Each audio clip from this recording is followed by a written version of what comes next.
back pretty heavily to make it a little bit shorter for reading aloud, but it has a beginning, a middle, and an end. The second piece is one of the short recurring chapters about birds. They're very short, and this is the one from autumn. And then finally, I have just the beginning of another chapter, and I think together it'll hopefully give you a little idea of what the book is like if you haven't read it yet.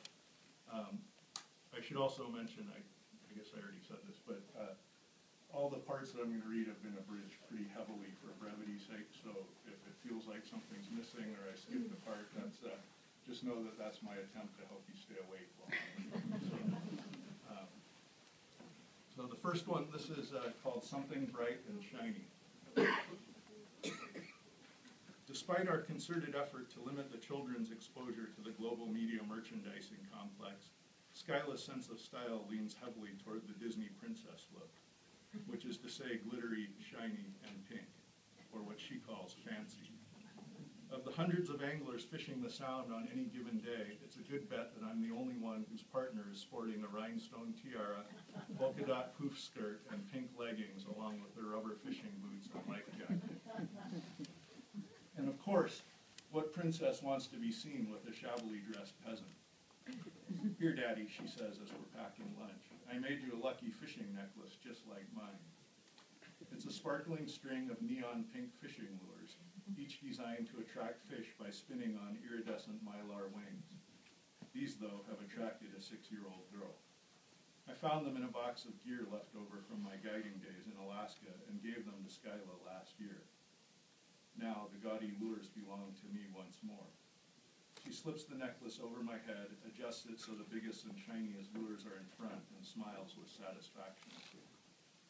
Feeling a little self-conscious, I zip up my fleece sweater to cover the new jewelry, but Skyla insists, no, Dad, it has to be on the outside. Today, Skyla and I are going fishing. The gorgeous weather we've had the last few days renews my hope for Indian summer. Maybe the wood I left out will dry after all.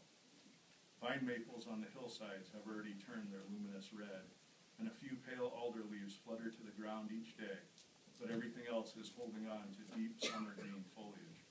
It hardly feels like fall.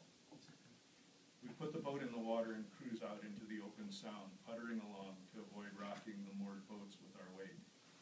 To the west, there's bustling activity on the Suquamish waterfront, a reservation town brought to economic life, as so many are, by a flourishing casino. Clearly, the Great Recession has not put a damper on gambling. Just 6 miles south of here, in 1792, Captain Vancouver and Peter Fugit dropped anchor, making the first contact between Europeans and Northwest Native Americans. It seems doubtful that anyone standing on the beach that day could have imagined what this brief encounter would mean for their descendants. By 1855, with a tidal wave of white settlers and missionaries surging toward the west coast, the great Suquamish leader, Chief Self, after whom the city of Seattle is named, spelling error aside, signed the Treaty of Point Elliott, giving up most of the tribe's land. It's hard to fish these waters and not think about history.